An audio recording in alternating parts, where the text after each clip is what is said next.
Take me out tonight with this music and these people who are young and alive, driving in your car. Please don't drop me home, because I haven't got one anymore. Take me out tonight, because I want to see people and I want to see lights, driving in your car. Oh, please don't drop me home, because it's not my home, it's their home, and I'm welcome no more. 20 years ago, a band formed in Manchester. Drums, bass, guitar and vocals. Nothing unusual about that. They were only together for 5 years, but between 1982 and 1987, Stephen Morrissey, Johnny Marr, Andy Rourke and Mike Joyce inspired a devotion unseen before or since. A band to live for, almost to die for. The most important band of the last 50 years, some said. We'll see. Take me out tonight. Oh, take me anywhere. I don't care, I don't care, I don't care. And in the dark and on the path I thought, oh God, my chance has come at last. But then a strange fear gripped me and I just couldn't ask. Take me out tonight. Oh, take me anywhere. I don't care, I don't care, I don't care. Driving in your car, I never want to go home, because I haven't got one going at all. I haven't got one.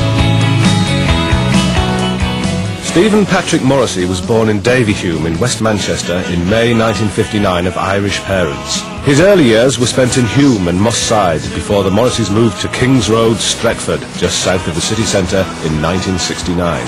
He attended St Mary's Secondary Modern. His writing ambitions began here, penning storylines for Coronation Street that he sent to the programme makers. The tough regime at St Mary's was also to inspire some of Morrissey's most bitter lyrics. Well, in the early years at the school, I was teaching a variety of subjects because of a shortage of staff, and I did teach Stephen English. I was aware of him then because he was quite a sensitive pupil. St Mary's was, a tough school, and it was more than tough.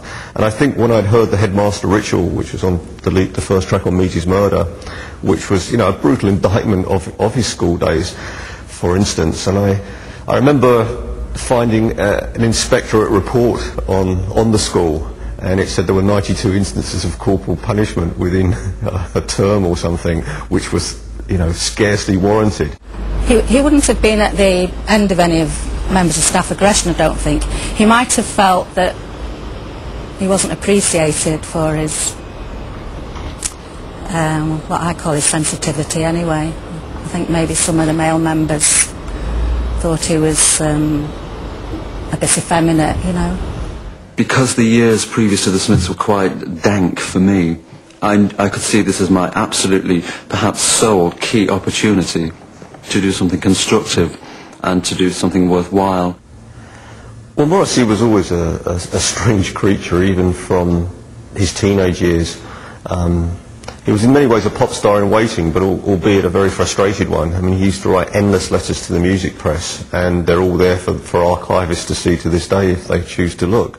Inspired by the New York Dolls and seeing the Sex Pistols at Manchester's Lesser Free Trade Hall in 1976, he flirted with the local punk scene.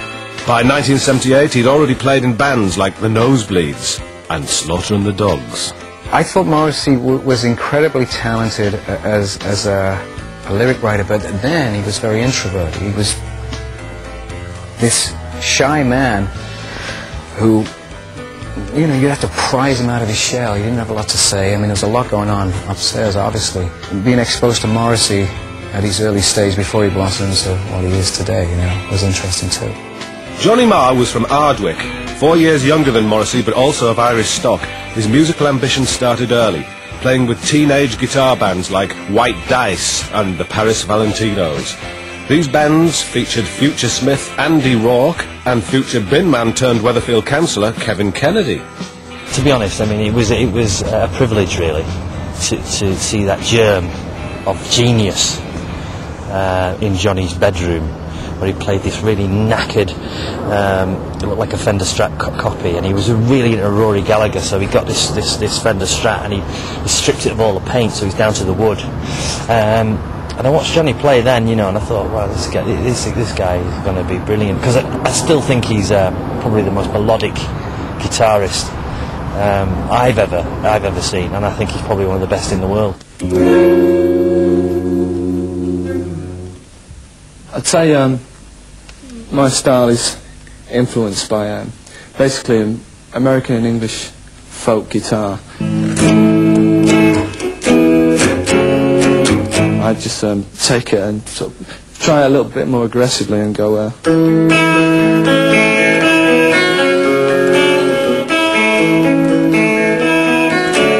was a great band. We had like harmonies and keyboards, and we only ever did we did one gig at a place called The Squat on Oxford Road. It's like part of the university now. But, yeah, I mean, good times, exciting times. Morrissey was aware of Marr, and vice versa, but they didn't actually meet until the summer of 1982. It just suddenly happened, which sounds almost unbelievable, but it really did. It really did happen in a very sudden, very casual way. The meetings between the group members was very, very accidental, almost. And it was also at a very barren time in 1982 when everybody seemed to be lost and the vile elements were taking over. Morrissey and Marr finally got together in the bedroom of Morrissey's house at King's Road in Stretford. The rapport was instant, and within 24 hours they'd written their first song, Suffer Little Children.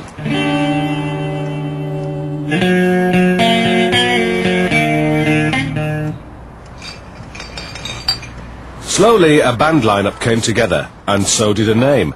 The Smiths family and Smithdom were rejected in favour of simply the Smiths.